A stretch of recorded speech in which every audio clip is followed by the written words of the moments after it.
little scraping on the top to remove the glue. And we need a bow tie for this crack on the end here.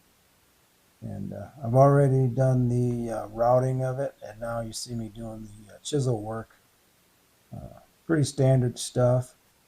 But actually this is my first bow tie, and it went real well. I'm happy with the way it turned out. I used a scrap piece of walnut, as you can see here, and I got a really good fit.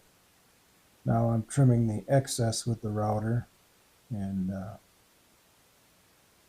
that went well as could be expected, and didn't do a complete job, so I had to follow up with the chisel, and then a little sanding afterwards, and I got a really nice finish out of that.